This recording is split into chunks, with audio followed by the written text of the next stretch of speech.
It is not necessarily a wall constructed of bricks. Others are constructed by fearless nerves, by time, by indestructible heart. Fabio Cannavaro was one such wall that was met by the world in 2006.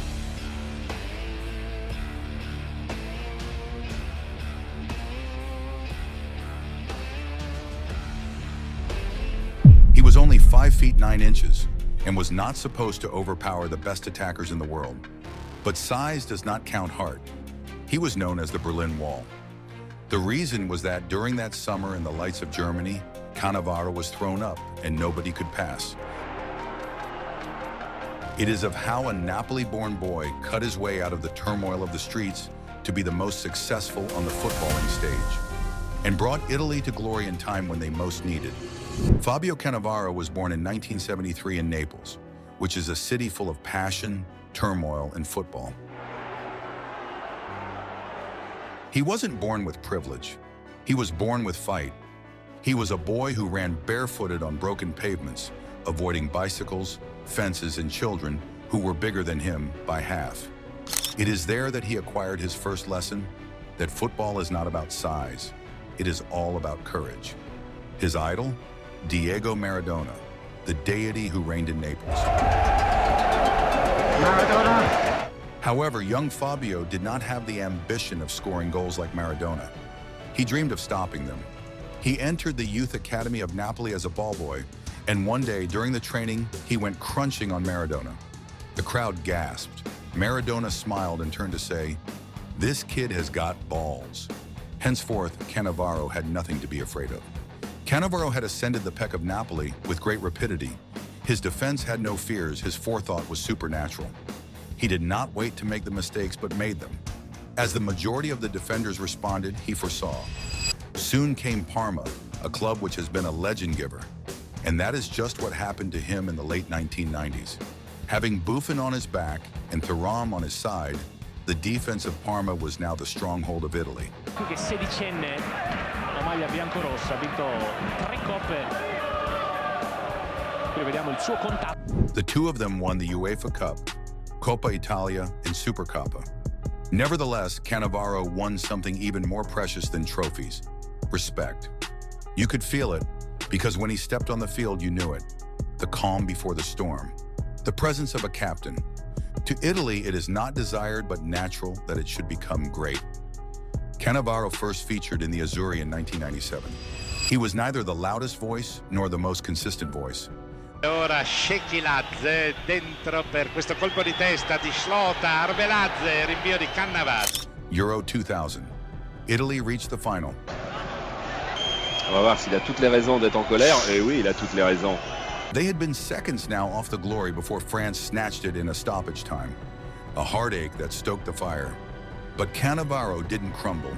He hoarded that suffering, made it fuel. He was aware that they would happen again.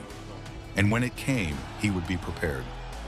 Fast forward to 2006. Football in Italy was on fire. The Calciopoli scandal ripped apart Serie A, Juventus, and AC Milan on the spot. Corruption in the headline. Players were ashamed, fans were heartbroken.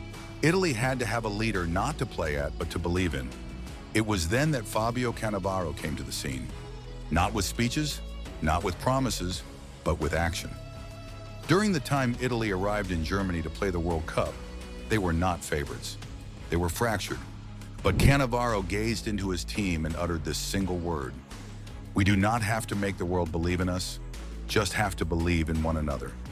Since the first match, there was something out of the ordinary. Italy did not play like a team when it was under pressure, but it played like a family being under protection. And their defender was Cannavaro. Against Ghana, rock solid. Inter-country adoption versus the Czech Republic, impeccable. Semi-finals against Germany, immortal.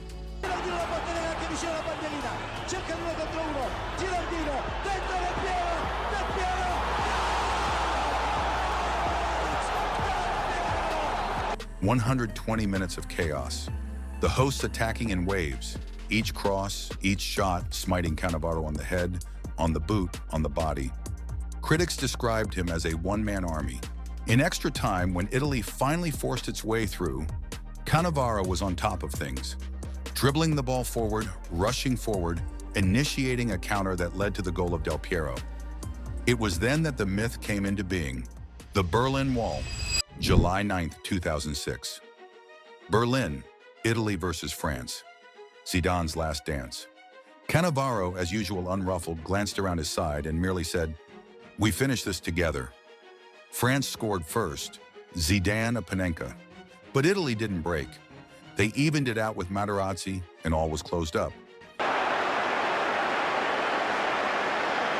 Every French attack stopped, every run blocked. Zidane had tried, Henry tried none. The Cannavaro was standing close to Zidane when Zidane had his infamous headbutt that ended his career.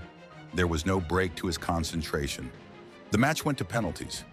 Cannavaro threw himself onto his knees when Grosso scored the last one. Italy were world champions, and their leader, the Berlin Wall, had made the world. That year, Cannavaro did something no defender had done in over a decade. He won the Ballon d'Or. Not for goals, not for flair, but for perfection. 690 minutes of football at the highest level, and not a single mistake.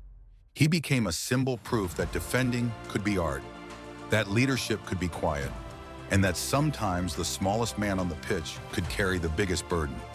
He didn't just defend Italy's goal, he defended their pride. After 2006, Cannavaro's career took him to Real Madrid, Al Ahly, and beyond. But his legacy stayed anchored in Berlin. Today, when players like Chiellini, Ramos, and Van Dijk marshal their teams with courage and calm, you can still see Cannavaro's reflection. Because walls crumble with time, but legends like him never fall. Fabio Cannavaro, the Berlin Wall, built not from concrete, but from heart, leadership, and love for his country. Who's your favorite defender of all time? Let us know below. And remember, some walls protect, but only one became a legend. This is the Locker Room Files.